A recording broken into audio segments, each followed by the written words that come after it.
We left off 795, bottom paragraph.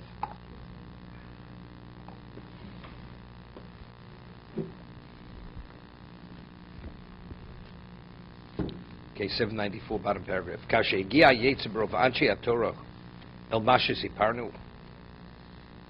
He says when the Yetzer Hara, the evil inclination, comes upon the majority of people who adhere to the Torah, it's Tzorch Lamot Kenegdo Beprishas HaMiyuchedes Asher Zocharnu Gedoreo.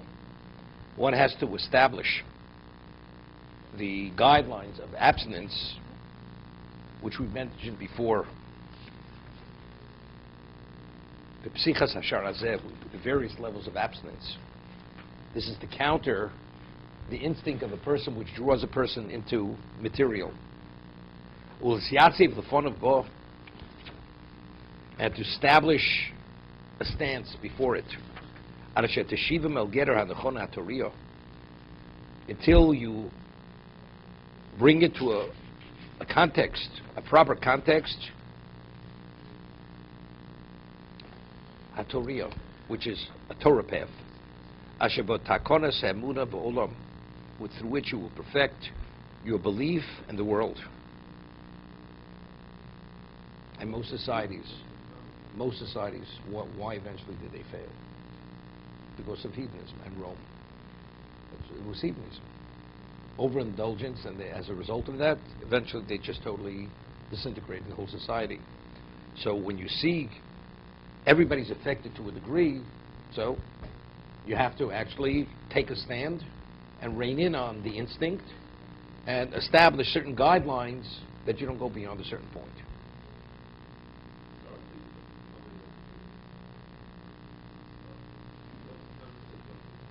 No, this is on a personal level. This is on a personal level. Because see, they can't establish certain things because abstinence. Everybody has his different needs. Certain person. It's the wrong thing because it's really a necessity. And at certain points of development in the person's life, he needs something or he doesn't need something. Right? Rome wasn't built in a day.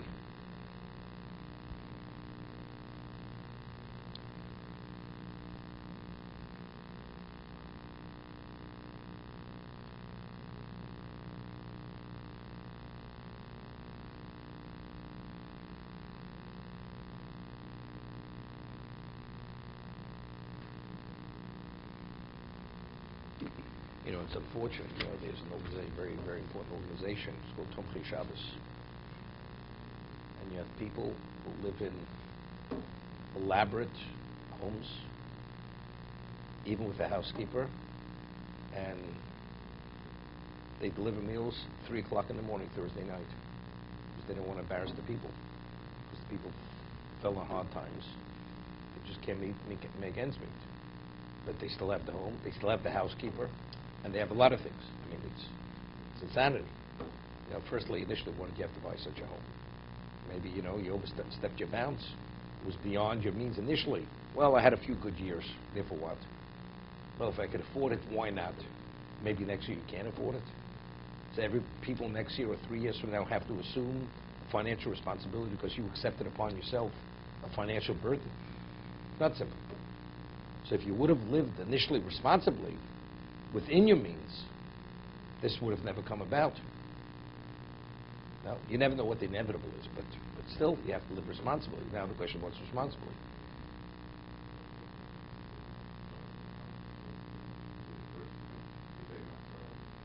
But it's not simple what Demasor is. Because a person chooses a certain level of lifestyle. That's his need. Because you want more, it's not. Hillel. He ran before a person. Therefore,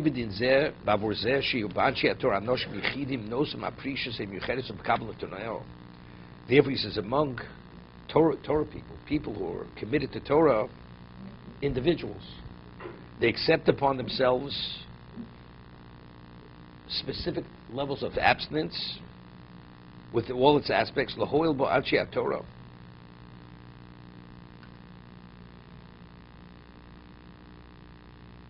Yeah. And as a result of them being the role models of abstinence, in Pinus Nafshosam Tos Midosam Utayvis Abahamius Imayetzer, to assist men of Torah that they should assume the characteristics which veer away from the base instincts, animal instincts. The Rofim Lemuna Lefoshos. We need role models. There's a famous Rabbi Bahya. If God, Hashem knows the tzaddiks, we have tzaddik. What does he have to put him through? God knows the future. To punish a person, you can't punish a person until he does the wrong thing. But if Hashem knows the tzaddiks are going to succeed, why put him through all the... No, give him the schar. No. But God knows he's going to do it in either way. He knows he's going to do it. So why put him through all the difficulty? There's no trials and tribulations. He's going to succeed. No, God knows. The man doesn't. It's irrelevant. Why should a human come into existence? The tzaddik should not come into existence, and Hashem should immediately put his neshama at that advanced level in Gan Eden. What does he have to put him through all the trouble? The man has to earn it. But God... So God knows, yes, but the man doesn't know. No. Well, let's explain something. A person says, look, I could do the project. Pay me without doing the project. No, because I need the project. I need you to succeed because I need your input. That's why. You're not going to get paid unless. So what if you can do it? Therefore what? But unless you produce, you don't get paid. Because I want the end result. Hashem doesn't need the end result. The end result is only to prove that you'll do it. But God knows you're going to do it. That's not the right analogy. Why not? The analogy is, the Super Bowl is coming up on Sunday. I want you to practice this week. No, because it's for a different reason. No, because you can't win the Super Bowl next week unless you practice this week. Exactly. You know what I'm saying? Why get an education? Well, if you want to get a position, you have to get yourself an education. I am fit. I've got it all down. I'm capable of doing it. It's irrelevant. I want you to practice because the big game is coming. Yeah, because you're not going to be fit for the big game next week unless you practice this week. I am. You're not. Fit. So what do you have to practice? That really doesn't make sense. That's the analogy. No. But that itself doesn't make sense. The answer is because you're even more fit if you practice. But that's... I know. Wait, so I'm on to tell what Rabbi Bachie says, and really it's a medrash. It says HaKadosh Baruch Hu created souls, people who are tzaddikim. Choice. God knows the future, so He knows who's going to be the tzaddik. He could have put all the souls of the tzaddik in one generation, but it says He scattered it through all the generations, a little in every generation, and based on what that generation needs, He planted those souls in those generations. Shoslan, it says He planted it in every generation, the souls of these tzaddikim. Why? Because if you have a generation without tzaddikim, who are the role models? Let's say you have people who are mediocre and to the left. You know what that generation? You're not going to have mediocre people either. You have to have a balance. You have to have a representation. So by having representation of the special, then you'll be mediocre. Now you have choice. Now you have the role model. Now make your choice. Are you impressed? Are you inspired? Or you turn your back and you go the other direction. That's exactly. He's saying the few people, special people, they assume abstinence at a very special level. Remove themselves. Now others who are Anshe Torah, they're the role models that to a degree they will understand that they have to veer away from the base instinct of a human being. Understanding the detriment. Because if these people value it to such a degree that they remove themselves, you understand that has a value. To be continued.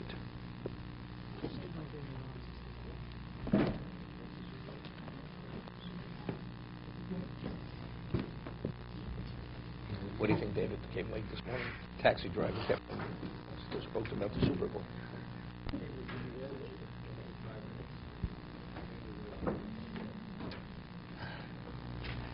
The Bangladeshi, the Muslims spoke about the Super Bowl. You got it.